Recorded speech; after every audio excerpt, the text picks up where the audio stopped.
canal Entre Capas Book. Inscreva-se, é de graça. Compartilhe com os amigos e curta o nosso conteúdo. Fazendo isso, você muito nos ajuda.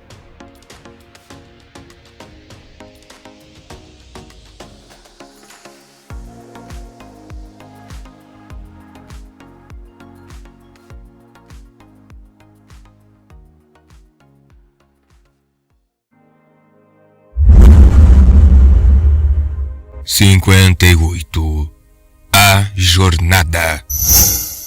Reshepir, a mãe da meia-noite, parindo abominações, com sua essência tão tenebrosa, tão terrível, tão devoradora. Ela está aqui, está me vendo morrer. Data Shashabev, do ano de 1173.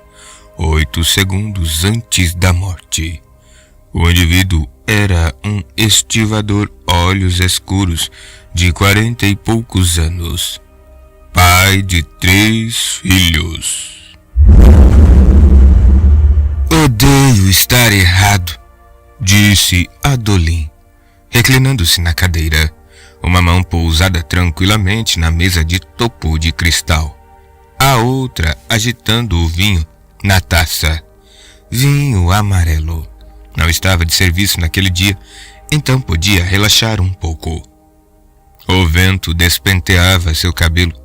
Estava sentado com um grupo de outros jovens olhos claros nas mesas externas de uma loja de vinhos do mercado externo. O mercado externo era uma coleção de edifícios que haviam surgido nos limites dos acampamentos de guerra, perto do palácio do rei.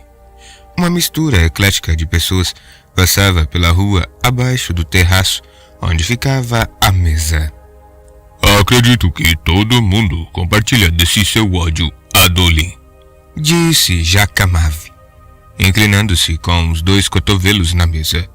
Ele era um homem robusto, com olhos claros do terceiro dan do acampamento do grão-príncipe Royon. Quem gosta de estar errado? Eu conheço algumas pessoas que preferem, respondeu Adolin, pensativo. Claro que elas não admitem, mas o que mais poderíamos presumir da frequência com que erram? Inkima, a companheira de Jacamav, naquela tarde, deu uma gargalhada tilintante. Era uma coisinha rechonchuda, com olhos amarelos claros que pintava o cabelo de preto. Estava usando um vestido vermelho. A cor não combinava com ela. Danlan também estava presente, claro. Estava sentada em uma cadeira ao lado de Adolin, mantendo uma distância apropriada, embora ocasionalmente tocasse o braço dele com sua mão livre. O vinho dela era violeta. Ela gostava de vinho, embora parecesse escolhê-lo para combinar com suas roupas. Um traço curioso. Adolin sorriu. Estava muito atraente com aquele pescoço longo e corpo gracioso envolto em um vestido justo. Ela não tingia o cabelo, embora ele fosse mais para castanho avermelhado. Não havia nada de errado com o cabelo claro. De fato, porque todos valorizavam tanto o cabelo escuro, quando olhos claros eram o ideal? Pare com isso, disse Adolin para si mesmo. Vai acabar tão pensativo quanto o pai. Os outros 2, Toral e sua acompanhante, Eshava, eram olhos claros do acampamento do príncipe, grão-príncipe Aladar, embora a casa Colin estivesse atualmente desfavorecida. Adolin tinha conhecido os amigos em quase todos os acampamentos de guerra. Errar pode ser divertido, comentou Toral. Mantém a vida interessante. Se estivéssemos todos certos o tempo todo, como seria? Meu querido, disse sua acompanhante, você não me disse, certa vez, que estava quase sempre certo? Sim, admitiu Toral. E se todos fossem como eu, de quem eu zombaria? Seria péssimo que a competência de todo mundo me tornasse comum. Adolin sorriu, bebendo seu vinho, tinha um duelo formal na arena naquele dia e descobriria que uma taça de vinho amarelo antes da luta o ajudava a relaxar. Bem, você não precisa se preocupar comigo, tendo razão com muita frequência, Toral. Eu tinha certeza de que Sadeias ia agir contra meu pai. Não faz sentido, porque ele não agiu? Estratégia, talvez, especulou Toral. Ele era um sujeito astuto, conhecido pelo gosto refinado. Adolin sempre queria sua presença no experimentar vinhos. Ele quer parecer forte. Ele era forte, disse Adolin. Não ganha mais nada ao não agir contra nós. Ora, disse Danlan, sua voz suave soando meio ofegante. Eu sei que sou bem nova nos acampamentos de guerra e minha avaliação fatalmente refletirá minha ignorância, mas... Você sempre diz isso, sabia? Comentou Adolin, casual. Gostava bastante da voz dela. Eu sempre digo o quê? Que você é ignorante. Mas não é. É uma das mulheres mais inteligentes que conheço. Ela hesitou, parecendo estranhamente chateada por um momento. Então sorriu.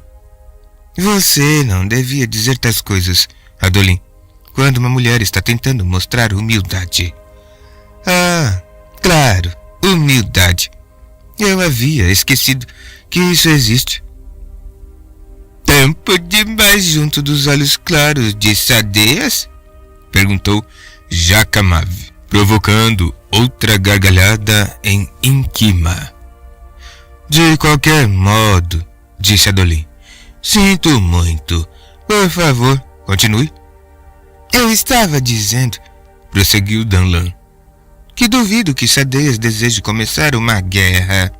Atacar o seu pai de modo tão óbvio daria nisso, não? Sem dúvida, concordou Adolin. Então talvez tenha sido por isso que ele se conteve. Eu não sei, disse Toral. Ele podia ter envergonhado sua família sem atacá-lo. Poderia ter dado a entender, por exemplo, que vocês haviam sido negligentes e tolos em não proteger o rei, mas que não estavam por trás da tentativa de assassinato. Adolin concordou. Isso ainda poderia ter dado início a uma guerra, observou Danlan. Talvez, disse Toral, mas você precisa admitir, Adolin, que a reputação do espinho negro não anda muito impressionante ultimamente. Como assim? Rebateu Adolin. Ah, Adolin, disse Toral, acenando e levantando sua taça para pedir mais vinho. Não seja chato. Você sabe do que estou falando. E também sabe que não falo por mal. Onde aquela atendente se meteu? Seria de se imaginar que, depois de 6 anos, aqui, já teríamos uma casa de vinhos decente, acrescentou Jacamav. Inkima também riu disso. Ela estava realmente se tornando irritante. Meu pai tem uma reputação firme, contestou Adolin. Ou você não tem prestado atenção nas nossas vitórias ultimamente? Obtidas com o auxílio de Sadeias, apontou Jacamav. Mesmo assim são vitórias. Nos últimos meses, meu pai salvou não só a vida de Sadeias, como a do próprio rei. Ele luta audaciosamente. Certamente vocês veem que os boatos anteriores sobre ele eram totalmente infundados. Tudo bem, disse Toral. Não precisa ficar chateado, Adolin. Todos nós concordamos que seu pai é um homem maravilhoso. Mas foi você que reclamou conosco que queria mudá-lo. Adolin observou seu vinho. Os 2 outros homens na mesa vestiam o tipo de traje que o pai de Adolin desaprovava. Casacas curtas sobre camisetas de seda coloridas. Toral usava um fino cachecol de seda amarela no pescoço e outro ao redor do pulso direito. Era o auge da moda e parecia muito mais confortável do que o uniforme de Adolin. Dalinar acharia aqueles trajes ridículos, mas às vezes a moda era ridícula. Ousada, diferente. Havia algo revigorante em se vestir de maneira que interessasse os outros, movendo-se de acordo com ondas de estilo. Antigamente, antes de se juntar ao pai na guerra, Adolin adorava combinar roupas para passar seus dias. Agora tinha apenas duas opções: casaca de uniforme de verão ou casaca de uniforme de inverno. A atendente finalmente chegou, trazendo 2 garrafas de vinho, uma amarela e outra azul profundo. Inkima riu, enquanto Jacamave se inclinava para sussurrar algo no seu ouvido. Adolin levantou a mão para impedir que a atendente enchesse sua taça. Já não sei mais se quero mudar, meu pai. Toral franziu o senho. Na semana passada, eu sei, cortou Adolin. Isso foi antes de vê-lo socorrer Sadeias. Toda vez que eu esqueço como meu pai é incrível, ele faz alguma coisa para provar que sou um dos 10 tolos. Também aconteceu quando Ellocar estava em perigo.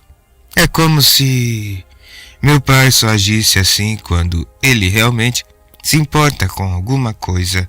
Você está dando a entender que ele não se importa realmente com a guerra, querido Adolin, disse Danlan. Não, só que as vidas de Ellocar e Sadeias são mais importantes do que matar patendianos. Os outros aceitaram essa explicação e passaram para outros tópicos. Mas Adolin ficou cismando sobre o assunto. Sentia-se perturbado ultimamente. Estar errado sobre Sadeias era um dos motivos. O outro era a possibilidade de provarem se as visões estavam certas ou erradas. Adolin sentia-se em uma armadilha. Pressionara o pai a confrontar a própria sanidade e agora, de acordo com o que fora combinado na sua última conversa, praticamente havia concordado em aceitar a decisão de Dalinar de abdicar se provassem que as visões eram falsas.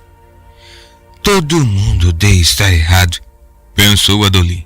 Só que meu pai disse que prefere estar errado se for o melhor para Aletkar. Adolin duvidava que muitos olhos claros fossem preferir ter prova de que eram loucos em vez de estarem certos.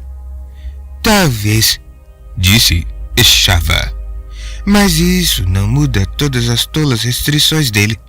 Eu gostaria que ele de fato abdicasse. Adolin se espantou. O quê?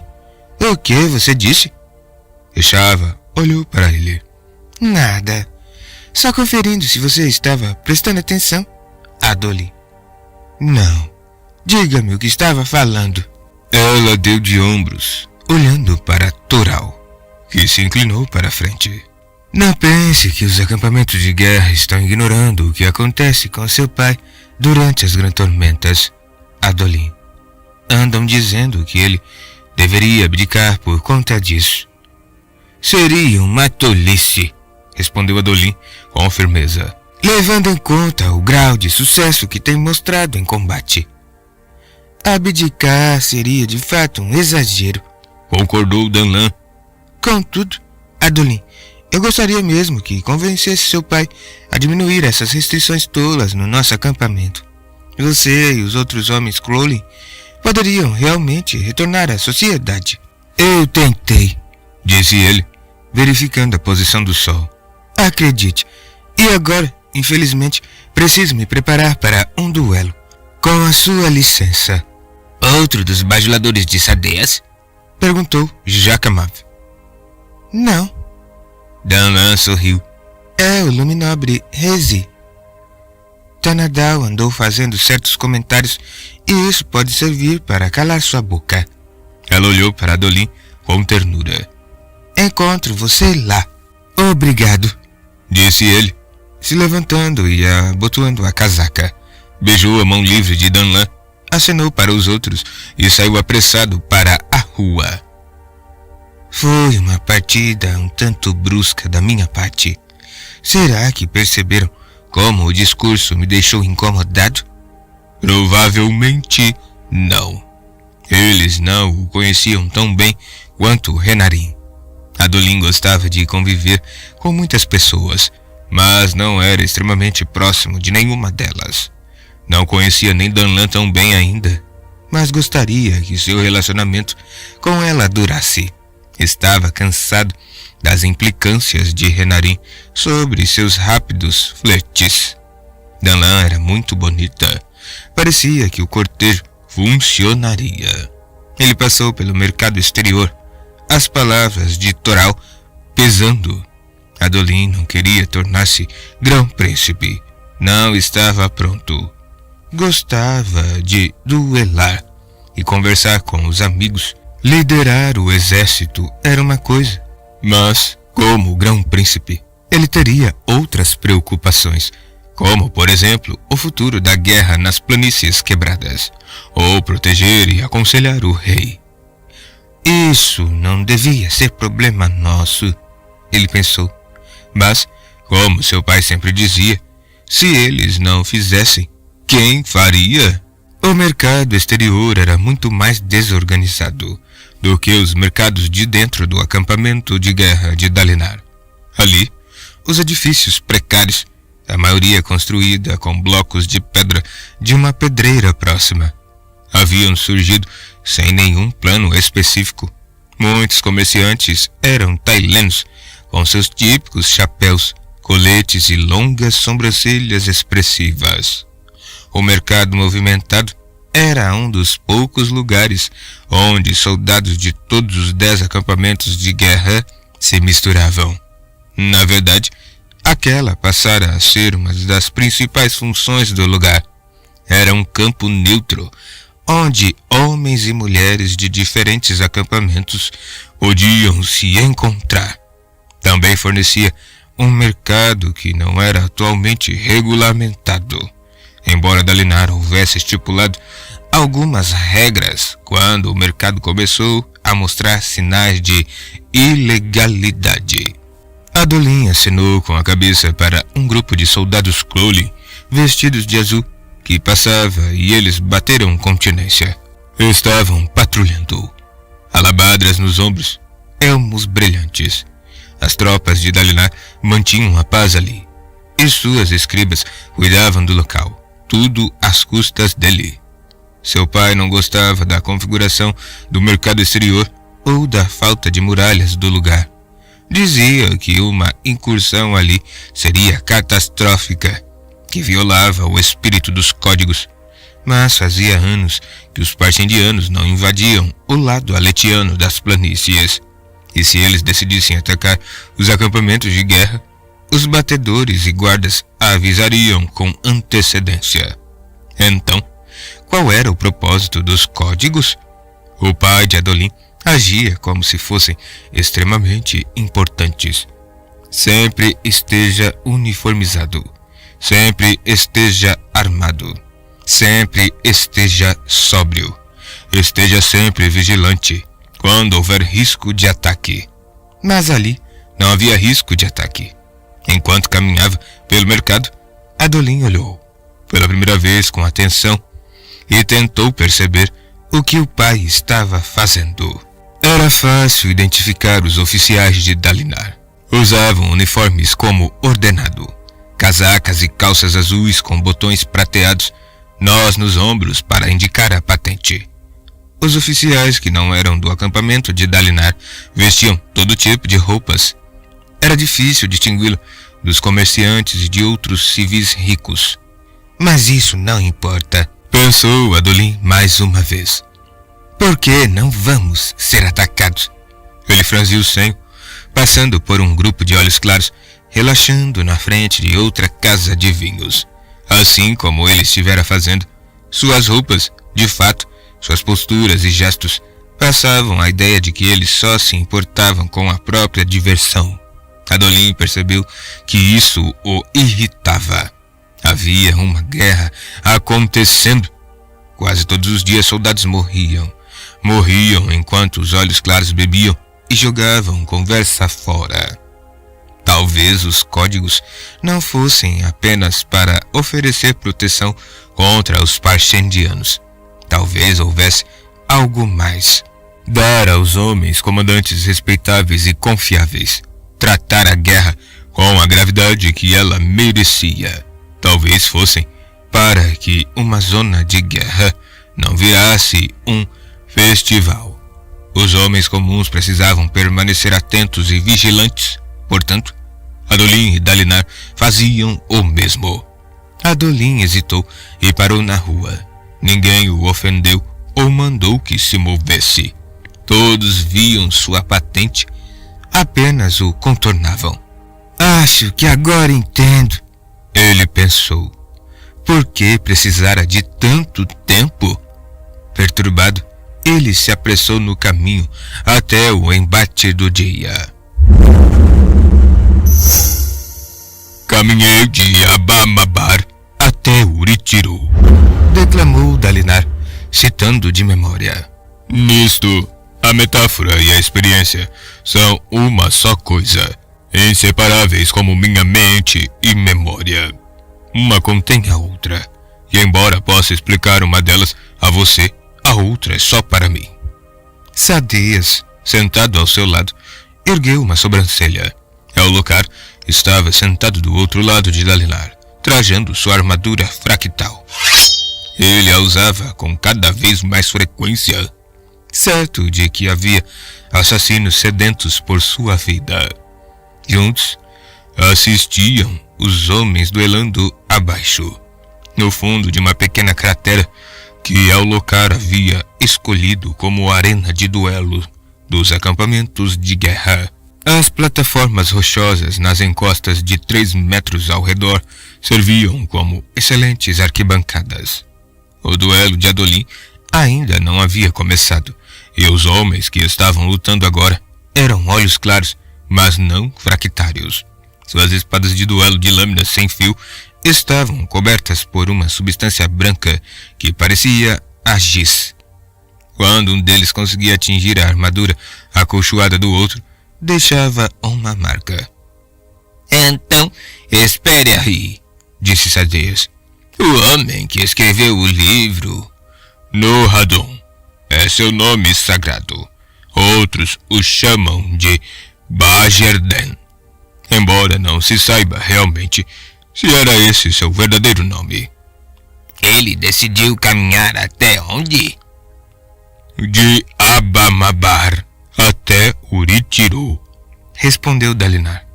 Imagino que tenha sido uma grande distância, pela maneira como a história é contada. Ele não era um rei? Era. Mas por quê? É confuso, disse Dalinar. Mas escute só, você vai ver. Ele limpou a garganta e continuou. Percorri essa inspiradora distância sozinho e proibi que assistentes me acompanhassem. Não tive corcel além das minhas gastas sandálias, nem companheiro além de um sólido cajado para oferecer conversa com suas batidas contra a rocha. Minha boca seria minha bolsa. Não a enchi com gemas, mas sim com canções. Quando cantar para obter sustento me valhou, meus braços trabalharam bem para limpar um piso ou chiqueiro, e frequentemente me conseguiram recompensa satisfatória. Meus entes queridos temeram pela minha segurança, e talvez pela minha sanidade. Reis, eles explicaram, não caminham como mendigos por centenas de quilômetros. Minha resposta foi que, se um mendigo podia realizar tal feito, então por que não um rei? Eles me consideravam menos capaz do que um mendigo? Às vezes acho que sou. O mendigo sabe muitas coisas que um rei pode apenas imaginar. E, no entanto, quem traça os códigos para a regulamentação da mendicância? Frequentemente me pergunto o que é minha vida. Minha vida fácil após a desolação e meu nível atual de conforto me ofereceu em termos de experiência útil para criar leis. Se tivéssemos que nos apoiar no que sabemos, reis só seriam úteis para criar leis sobre o aquecimento apropriado do chá e o estofamento de tronos. Sadeias franziu o senho ao ouvir aquilo. Diante deles, os dois espadachins continuavam a duelar. Alucard assistia atentamente. Ele adorava duelos. Levar areia para revestir o chão daquela arena fora um dos seus primeiros atos nas planícies quebradas. Ainda assim, disse Dalinar, ainda citando o caminho dos reis, fiz a viagem e, como o astuto leitor já concluiu, sobrevivi a ela. As histórias das aventuras marcarão uma página diferente desta narrativa, pois primeiro devo explicar meu propósito ao seguir por este estranho caminho. Embora eu estivesse bastante disposto a deixar que minha família me considerasse louco, não desejo ficar conhecido assim nos ventos da história. Minha família viajou para Uritiro de forma direta e estava me esperando há semanas quando cheguei. Não fui reconhecido no portão, pois meu cabelo virara uma juba sem uma navalha para dominá-lo. Quando revelei minha identidade, fui carregado, arrumado, alimentado, movido de preocupações e censurado. Precisamente nessa ordem. Só depois de tudo isso, finalmente me perguntaram o propósito da minha excursão. Eu não poderia ter seguido a rota simples, fácil e comum até a Cidade Santa? Exatamente, interrompeu Sadeias. Ele podia, pelo menos, ter cavalgado. Como resposta, citou Dalinar, removi minhas sandálias e exibi meus pés calejados. Eles estavam confortáveis sobre a mesa, junto da minha bandeja de uvas pela metade. Àquela altura, as expressões dos meus companheiros proclamavam que me consideravam um tolo. Então me expliquei, relatando as histórias da minha viagem, uma após a outra, como pilhas de sacos de taleu armazenados para o inverno. Gostaria de fazer pão com elas em breve, depois enfiá-lo entre estas páginas. Sim, eu poderia ter viajado rápido, mas todos os homens chegam ao mesmo destino final. Quer encontremos nosso fim em um sepulcro santificado ou na cova de um indigente, todos, exceto os próprios arautos, terão de ir à ceia com a guardiã da noite. Sendo assim, será que nosso destino importa? Ou o caminho que seguimos? Declaro que nenhum feito tem importância tão grande quanto a estrada usada para alcançá-lo. Não somos criaturas de destinos. É a jornada que nos dá forma. Nossos pés calejados, nossas costas fortalecidas por carregar o peso de nossas viagens, nossos olhos abertos pelo deleite das experiências vividas. No fim, devo proclamar que nenhum bem pode ser alcançado por meios falsos, pois a importância da nossa existência não está na realização, mas no método. O monarca deve entender isso. Ele não deve se concentrar tanto no que deseja realizar a ponto de desviar os olhos do caminho que precisa atravessar para conseguir.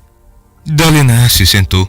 A rocha abaixo deles havia sido acolchoada e aumentada com descansos de braço e suportes para as costas. O duelo terminou com um dos olhos claros vestindo verde, já que era um súdito de Sadeias, acertando um golpe no peitoral do outro, deixando uma longa marca branca. Alucard aplaudiu em aprovação, as manoplas estalando, e os dois duelistas se curvaram. A vitória do vencedor foi registrada pelas mulheres nos assentos de juízas. Elas também portavam livros de código de duelo e arbitravam disputas ou infrações. Presumo que este seja o final da sua história, disse Sadeias, enquanto os dois duelistas se posicionavam na areia. Sim, confirmou Dalinar. E você memorizou esta passagem inteira? Provavelmente troquei algumas palavras. Conhecendo você, isso significa que pode ter esquecido um único ou o. Dalinar franziu o senho. Não seja tão rígido, velho amigo, disse Sadeias. Foi um elogio, mais ou menos. O que você achou da história? Perguntou Dalinar, quando o duelo recomeçou. É ridícula, disse Sadeias com franqueza, acenando para que um criado trouxesse mais vinho amarelo, já que ainda era de manhã. Ele caminhou aquela distância toda só para defender o argumento de que reis deveriam considerar as consequências dos seus comandos? Não foi só para provar um argumento, disse Dalinar. Também pensei isso, mas comecei a enxergar. Ele caminhou porque queria vivenciar as mesmas coisas que seu povo. Ele usou isso como uma metáfora, mas acho que realmente queria saber como era caminhar tanto. Sadeias tomou um gole do vinho, depois fitou o sol, apertando os olhos. Não poderíamos colocar um toldo ou algo do tipo aqui? Eu gosto do sol, respondeu Ellocar. Passo o tempo demais preso naquelas cavernas que chamamos de edifícios. Sadeias olhou de lado para Dalinar, revirando os olhos. Grande parte de O Caminho dos Reis é organizada como essa passagem que citei, comentou Dalinar. Uma metáfora da vida de Nahadon. Um acontecimento real transformado em um exemplo. Ele as chama de as 40 parábolas. Todas elas são ridículas assim? Na minha opinião, essa é bonita, disse Dalinar suavemente. Não duvido que ache. Sempre adorou histórias sentimentais. Ele levantou uma das mãos. Isso também é para ser um elogio. Mais ou menos? Exato. Dalinar, meu amigo, você sempre foi emotivo. Isso torna genuíno. Também dificulta que pense de cabeça fria. Mas contanto que continue instigado a salvar minha vida, acho que posso viver com isso. Ele coçou o queixo. Suponho que não teria outro jeito, não é? Acho que não. Os outros grão-príncipes o acham moralista demais. Você deve entender por quê.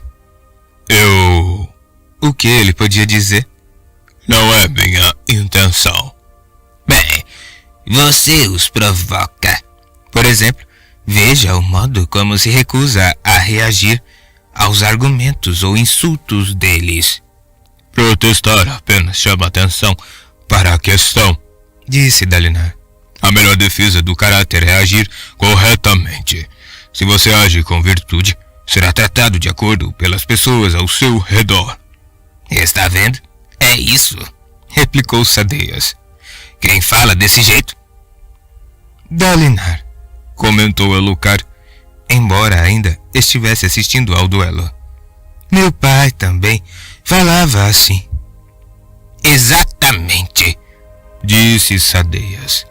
Dalinar, amigo, os outros simplesmente não conseguem aceitar que você fala sério. Eles acham que é fingimento. E você, o que acha? Eu vejo a verdade. E qual é? Você é um puritano moralista, disse Sadeias com leveza. Mas é honesto. Tenho certeza de que você também disse isso como um elogio. Na verdade, dessa vez só estava tentando irritá-lo. Sadeias ergueu a taça de vinho para Dalinar. Ao lado deles, Ellocar sorriu. Sadeias, isso foi bastante sagaz. Devo nomeá-lo o novo riso. O que aconteceu com o antigo? A voz de Sadeias atraía curiosidade, até mesmo expectativa, como se esperasse ouvir que uma tragédia se abatera sobre riso. O sorriso de Ellocar virou um senho franzido. Ele desapareceu. É mesmo? Que decepção. Bah! Ellocar acenou com uma manopla. Ele faz isso de vez em quando. Em algum momento voltará, instável como a própria danação. Aquele sujeito. Se não me fizesse rir tanto, eu o teria substituído há muitas estações. Eles ficaram em silêncio. E o duelo continuou. Alguns outros olhos claros, tanto mulheres quanto homens, assistiam, acomodados nas encostas semelhantes a arquibancadas. Dalinar notou com desconforto que Navani havia chegado e estava conversando com um grupo de mulheres, incluindo a mais recente paixão de Adolin, a escriba de cabelos avermelhados. Os olhos de Dalinar pousaram em Navani, observando seu vestido violeta, sua beleza madura. Ela havia registrado a maioria das suas visões recentes sem reclamar. E parecia tê-lo perdoado por botá-la para fora dos seus aposentos de modo tão ríspido. Navani nunca zombava dele, nunca agia com ceticismo. Ele era grato por isso. Deveria agradecer, ou será que ela veria aquilo como uma abertura? Ele desviou o olhar, mas descobriu que não podia assistir ao duelo sem vê-la com o canto do olho. Assim, em vez disso, olhou para o céu, apertando as pálpebras contra o sol da tarde.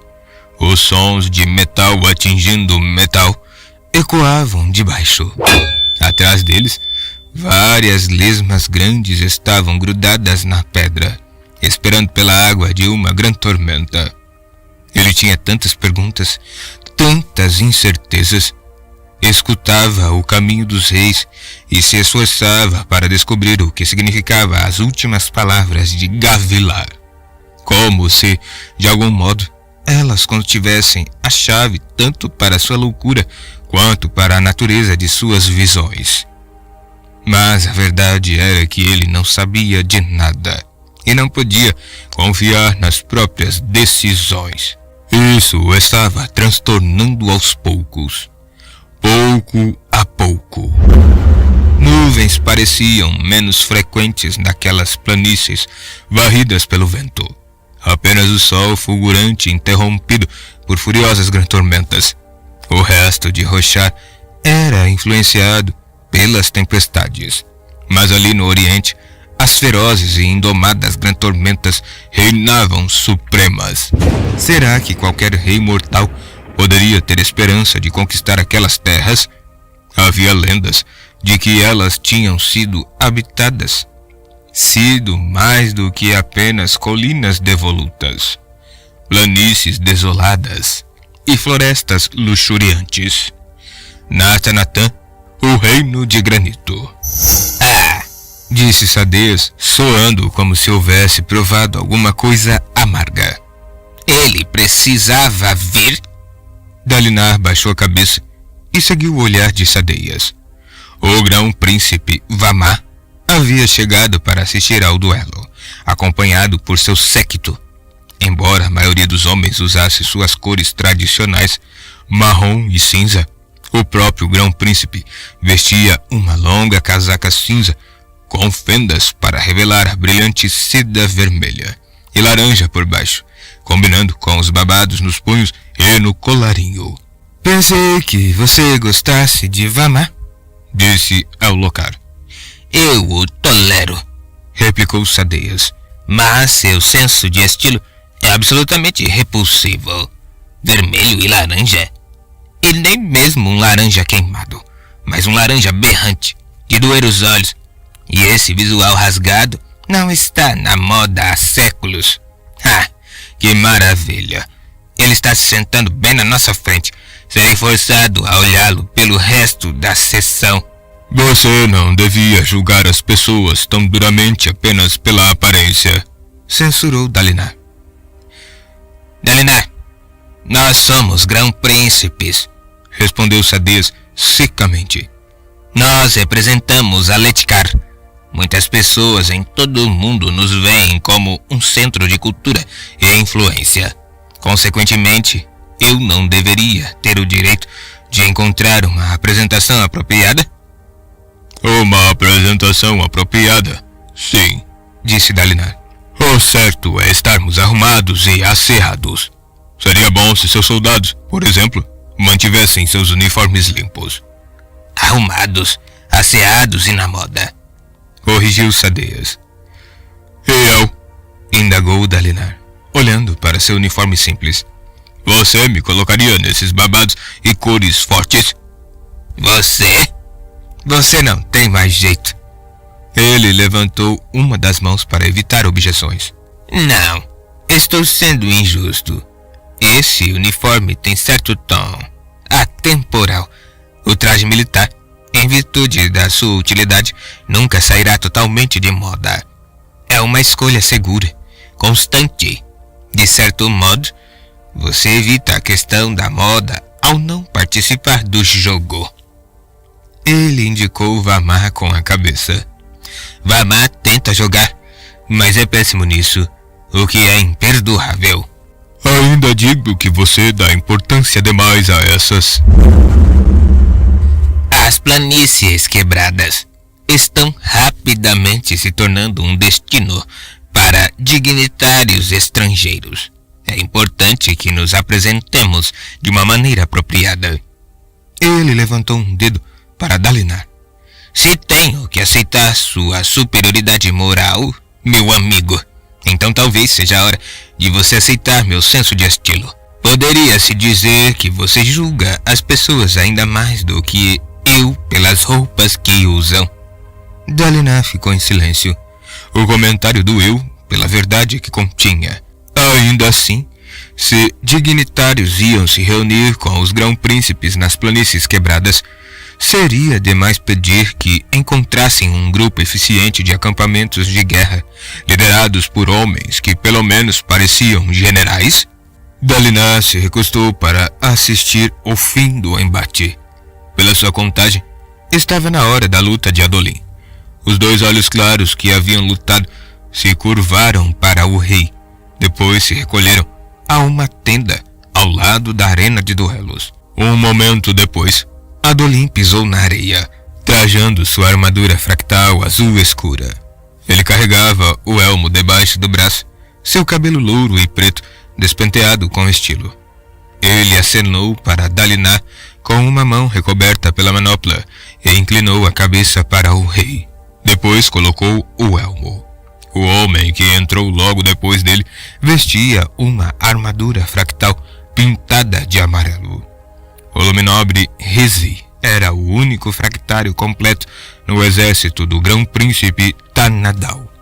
Embora seu acampamento de guerra tivesse 3 homens que carregavam apenas a espada ou a armadura, o próprio Tanadal não tinha nenhuma das duas.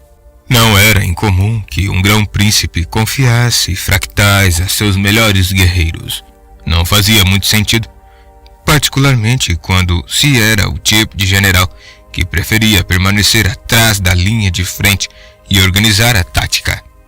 No Principado de Tanadal, era uma tradição secular indicar o portador dos fractais de Hezi para um cargo conhecido como Defensor Real. Tanadal recentemente falara mal de Dalinar, abertamente.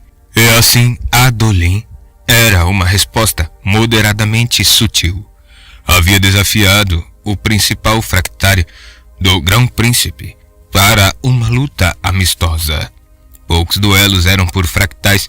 Naquele caso, perder não custaria nada a qualquer um dos homens, a não ser estatísticas na sua classificação. A luta atraiu uma quantidade incomum de atenção, e a pequena arena se encheu nos 15 minutos seguintes. Enquanto os duelistas se alongavam e se preparavam, mais de uma mulher posicionou a prancheta para desenhar ou escrever impressões sobre a luta. O próprio Tanadal não compareceu. A luta começou quando a grã-juíza em exercício, a luminobre Istwol, pediu que os combatentes invocassem suas espadas. Elokar inclinou-se para a frente, atento, enquanto Hezi e Adolin circulavam na areia. As espadas fractais se materializando, Dalinar se viu inclinado para a frente também, embora sentisse uma pontada de vergonha. De acordo com os códigos, a maioria dos duelos devia ser evitada quando Alethkar estava em guerra. Havia uma diferença sutil entre lutar pela prática e duelar com outro homem devido a um insulto, talvez deixando oficiais importantes feridos. Reze estava na postura da rocha, segurando sua espada fractal à frente com as duas mãos, a ponta voltada para o céu, os braços totalmente estendidos. Adolin usava a postura do vento, ligeiramente inclinada para o lado, as mãos adiante e os cotovelos dobrados, a espada fractal apontando para cima de sua cabeça. Eles continuaram circulando. O vencedor seria o primeiro a despedaçar completamente uma seção da armadura do outro. Isso não era muito perigoso. Uma armadura enfraquecida geralmente ainda conseguia repelir um golpe, mesmo que se despedaçasse no processo. Reze atacou primeiro, dando um grande salto para a frente e golpeando ao levantar a espada fractal sobre a cabeça e descê-la pela direita em um poderoso golpe. A postura da rocha era voltada para aquele tipo de ataque, fornecendo o maior impulso e força possíveis por trás de cada pancada. Dalinar a considerava desajeitada. Não era necessário usar tanto poder tendo uma espada fractal no campo de batalha, embora fosse útil contra outros fractários. Adolin desviou, saltando para trás, as pernas fortalecidas pela armadura fractal, conferindo-lhe uma agilidade que desafiava o fato de estar usando uma armadura que pesava mais de 600 quilos. O ataque de Reze, ainda que bem executado, deixara-o aberto, e Adolin atacou cuidadosamente o avambraço esquerdo do oponente, rachando a placa que cobria o antebraço. Reze atacou de novo e novamente Adolin dançou para fora do caminho. Então acertou a coxa esquerda do oponente. Alguns poetas descreveriam o combate como uma dança. Dalinar raramente concordava em relação ao combate comum. Dois homens lutando com espadas e escudos partiam um para cima do outro, com fúria, batendo suas armas repetidamente, tentando passar pelo escudo do inimigo. Menos uma dança e mais uma luta livre com armas. Contudo, lutar com espadas fractais podia sim ser como uma dança. As longas armas necessitavam de uma grande dose de habilidade para serem brandidas apropriadamente, e a armadura era resistente. Então os combates geralmente eram prolongados. As lutas eram preenchidas com movimentos grandiosos e arcos amplos. Havia fluidez na luta com uma espada fractal. Havia graça. Ele é muito bom, sabe? Disse Alethkar. Adolin acertou o elmo de Reze, conseguindo uma rodada de aplausos da plateia. Melhor do que meu pai, melhor até do que o senhor, tio. Ele trabalha muito duro, respondeu Dalinar. Realmente adora fazer isso. Não a guerra, não o combate, o duelo. Ele poderia ser um campeão se quisesse. Adolin queria, e Dalinar sabia disso, mas havia recusado lutas que possibilitariam a conquista do título. Dalinar suspeitava que Adolin seguia, até certo ponto, os códigos. Torneios e campeonatos de duelo eram coisas para os raros períodos entre as guerras, mas podia-se argumentar que proteger a honra da família era algo a se fazer em qualquer período. De qualquer modo, Adolin não duelava pela classificação, e isso fazia os outros fractários o subestimarem. Aceitavam duelos com ele sem hesitação, e alguns não fractários o desafiavam. Por tradição, a armadura e a espada fractais do próprio rei estavam disponíveis por uma grande quantia para aqueles que tivessem tanto o seu favor quanto o desejo de duelar com um fractário. Dalinar sentiu um arrepio ao pensar em mais alguém trajando sua armadura ou segurando sacramentadora.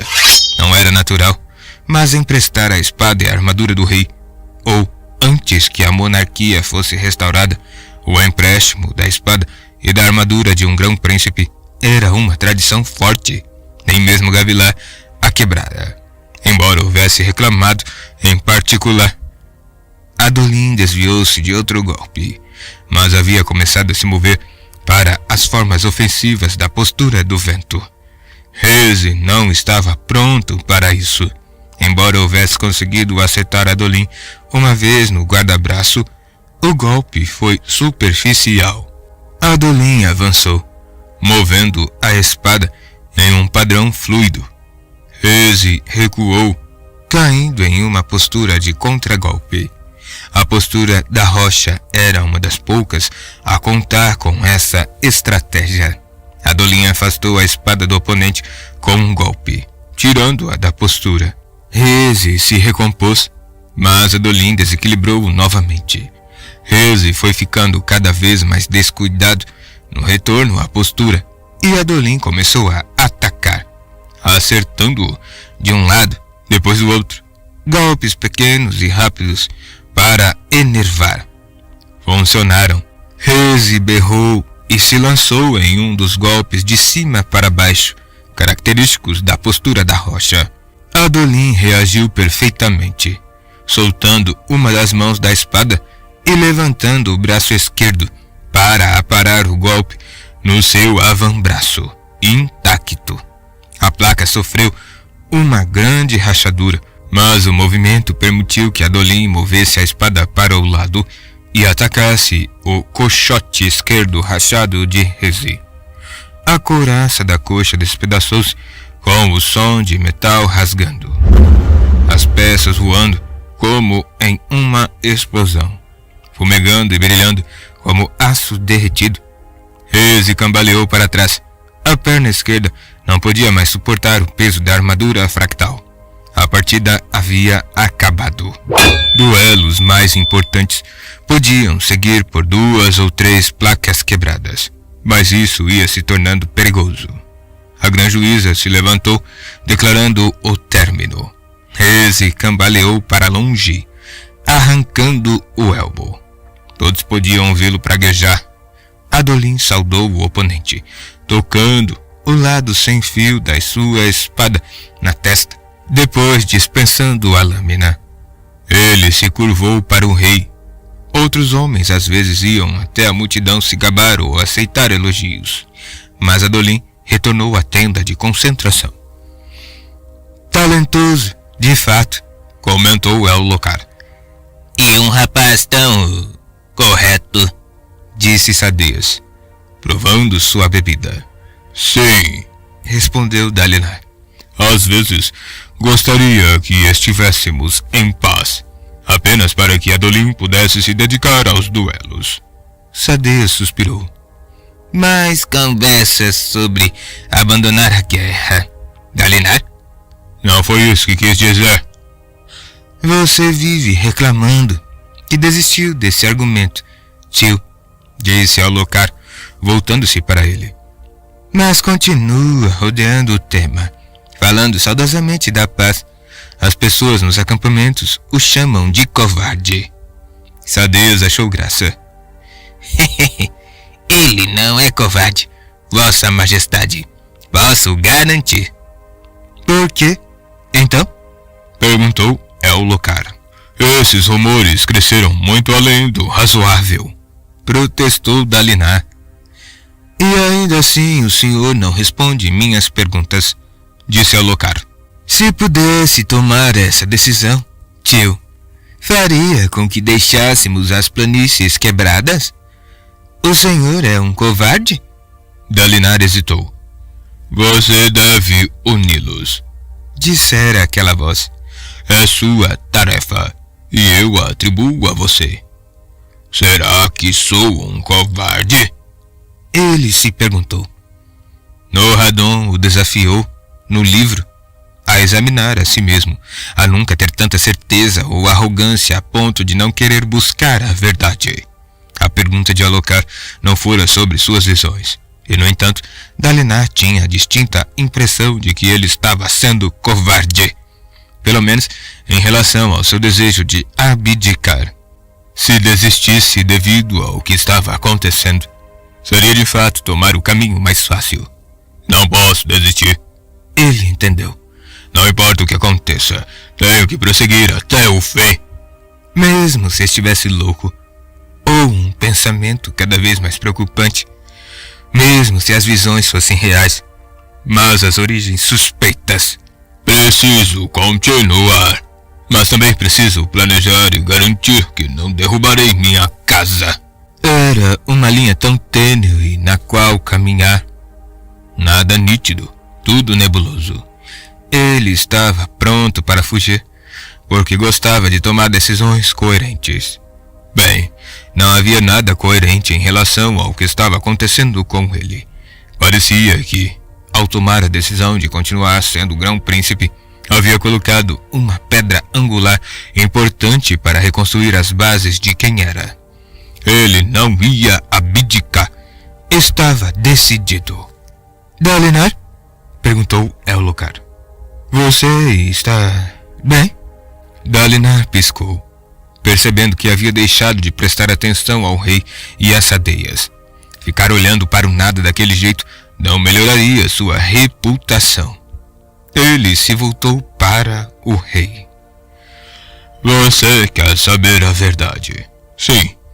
Se eu pudesse dar a ordem, levaria todos os 10 exércitos de volta a Aletkar. Apesar do que os outros diziam, ele não era covarde. Não. Acabara de confrontar a covardia dentro de si e a compreendera. Aquilo ali era diferente. O rei parecia chocado. Eu partiria, disse Dalinar com firmeza.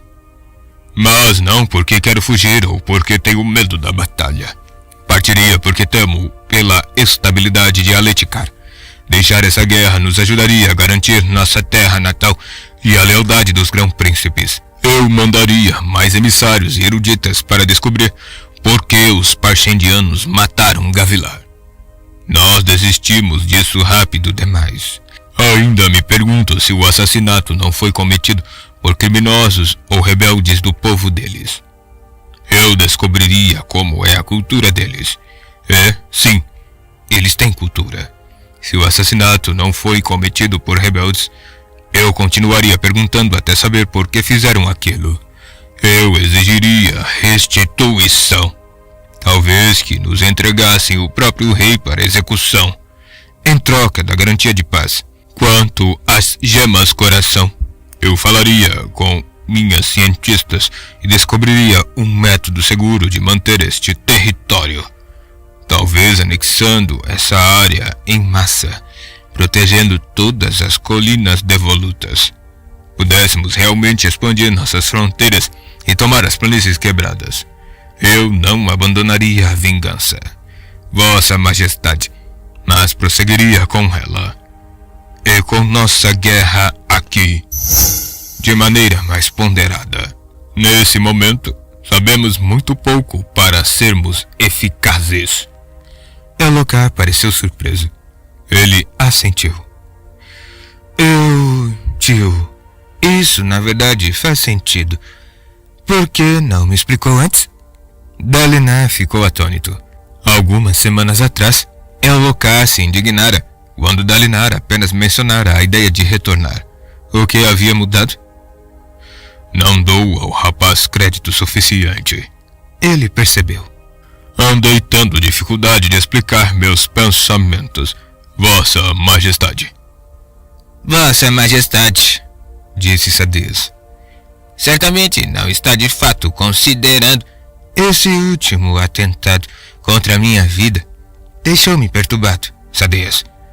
Diga-me, fez algum progresso para determinar quem colocou gemas enfraquecidas na minha armadura? Ainda não, Vossa Majestade. Estão tentando me matar, disse Elhokar, em voz baixa, se encolhendo na armadura. Querem me ver morto, como a meu pai. Às vezes me pergunto se estamos correndo atrás dos 10 todos aqui. O assassino de branco, ele era Shino. Os parchendianos assumiram a responsabilidade por enviá-lo, observou Sadeias. Sim, mas eles são selvagens e facilmente manipulados. Seria a distração perfeita. Colocar a culpa em um grupo de parchemanos. Ficamos em guerra durante anos e anos, sem notar os verdadeiros vilões, trabalhando em silêncio no meu próprio território. Eles me vigiam, sempre, esperando. Posso ver seus rostos nos espelhos, símbolos distorcidos, inumanos. Dalinar voltou-se para Sadeias, e os dois trocaram um olhar perturbado. Estaria a paranoia de Alucard piorando, ou apenas mais visível? Ele via espectros de conspirações em cada sombra, e agora, com um atentado contra sua vida, tinha provas para alimentar essas preocupações. Recuar das planícies quebradas seria uma boa ideia, disse Dalinar cuidadosamente. Mas não se for para começarmos outra guerra com outras pessoas. Precisamos estabilizar e unificar nosso povo. Alucard suspirou. Pensar em caçar o assassino é inútil agora. Talvez não precisemos disso. Ouvi falar que seus esforços com Sadeias têm dado frutos. De fato, Vossa Majestade, disse Sadeias, parecendo orgulhoso, talvez até um pouco presunçoso. Embora Dalinar ainda insista em usar suas próprias pontes lentas, às vezes minhas forças são quase eliminadas antes que ele chegue. Funcionaria melhor se Dalinar usasse táticas de ponte modernas. O desperdício de vidas, disse Dalinar. É aceitável, cortou Sadeias. A maioria é de escravos, Dalinar. É uma honra para eles ter a chance de participar de alguma maneira. Duvido que eles vejam a situação desse jeito. Gostaria que você pelo menos tentasse do meu jeito, continuou Sadeias. Nossa estratégia até agora funcionou, mas me preocupo que os parchendianos continuem a enviar 2 exércitos contra nós. Não me agrada a ideia de lutar com ambos sozinho antes de você chegar. Dalinar hesitou. Isso seria um problema. Mas desistir da ponte de cercos? Bem, por que não chegar a um meio termo? Sugeriu Alucard. Na próxima investida de platô, tio, o senhor deixa que os carregadores de Sadeias o ajudem na marcha inicial até o platô contestado. Sadeias já tem várias equipes de ponte extras que podia lhe emprestar. Ele ainda pode correr à frente com um exército menor, mas você seguiria mais rápido do que de costume, usando as equipes de ponte dele. Isso seria o mesmo que ter equipes de ponte próprias, disse Dalinar.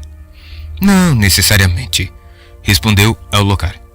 O senhor diz que os parchendianos raramente conseguem se posicionar e atirar nos seus homens, uma vez que Sadeias os confronta.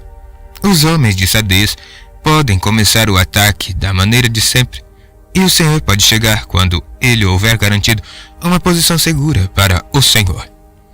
Sim, disse Sadeias pensativo.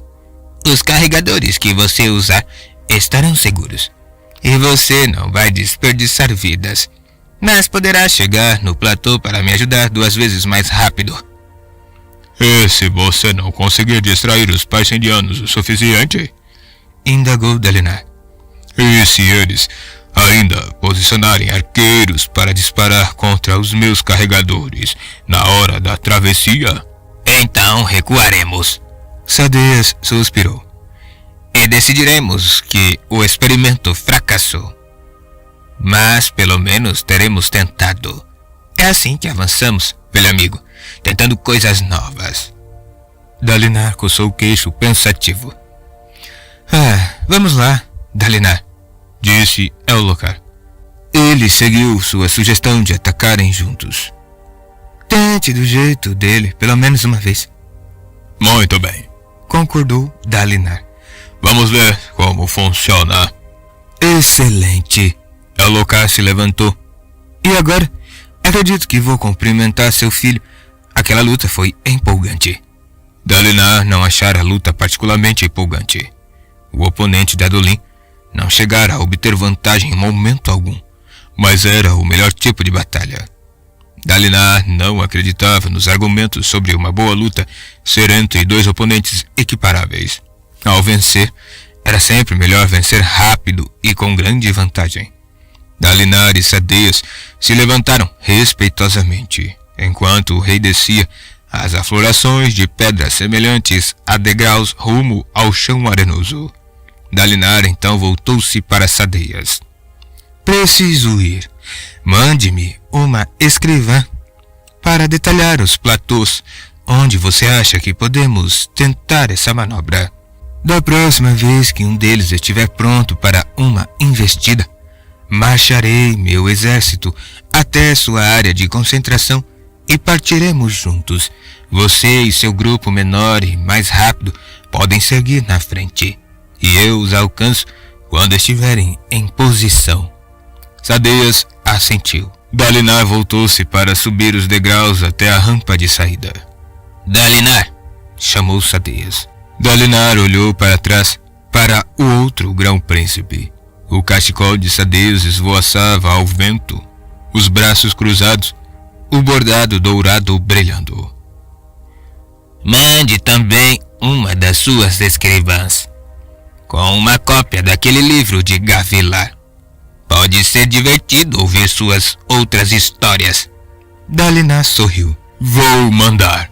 Sadeias.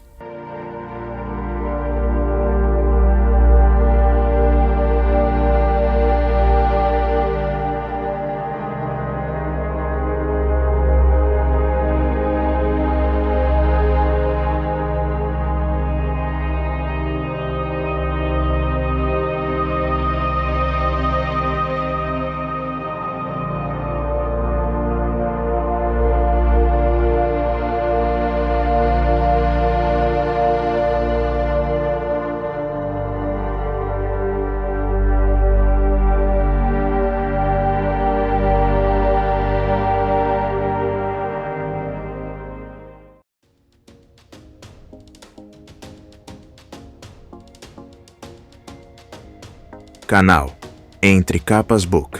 Inscreva-se, é de graça. Compartilhe com os amigos. E curta o nosso conteúdo. Fazendo isso, você muito nos ajuda.